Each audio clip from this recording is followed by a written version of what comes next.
Do you have really high expectations of yourself? I do. I hold my hand up. I totally have high expectations of myself. When I was burning out, the high expectations were clearly not serving me well.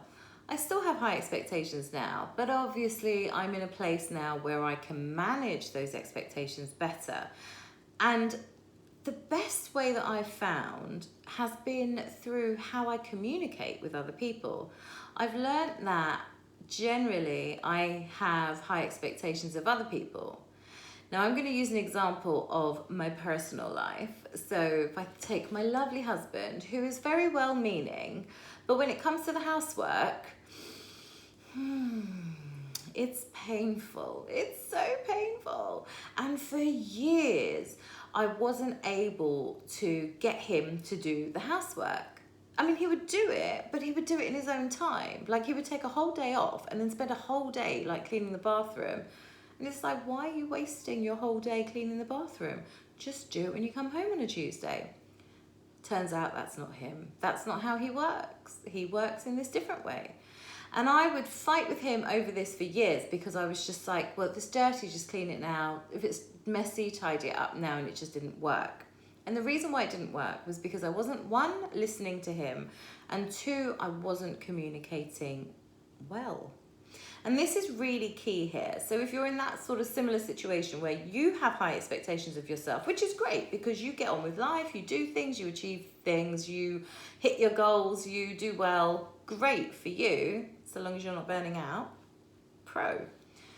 But when you have high expectations of other people, that's when you can cause problems in your relationships.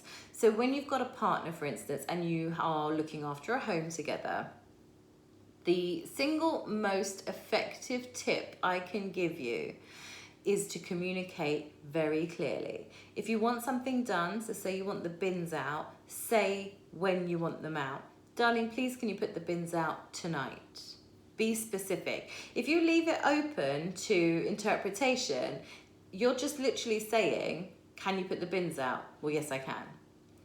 Use the word would instead of can.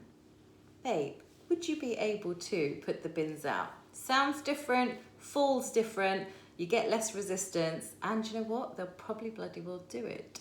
Generally, if you're in a good, loving relationship, your partner is going to be supportive of you. So this is not by any means manipulation. This is just a good way of communicating with someone who probably doesn't see the mess that you see and probably doesn't want to clean on your schedule.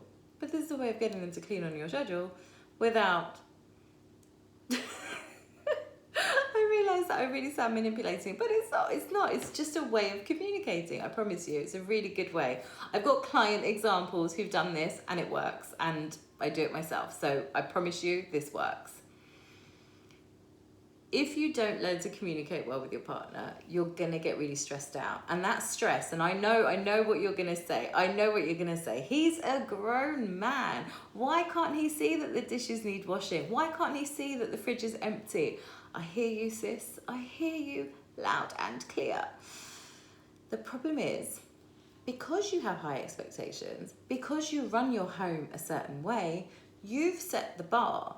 You haven't told him necessarily, this is what I expect of you, this is what I want, and then decided to get married or move in together or whatever it is that you've decided to do.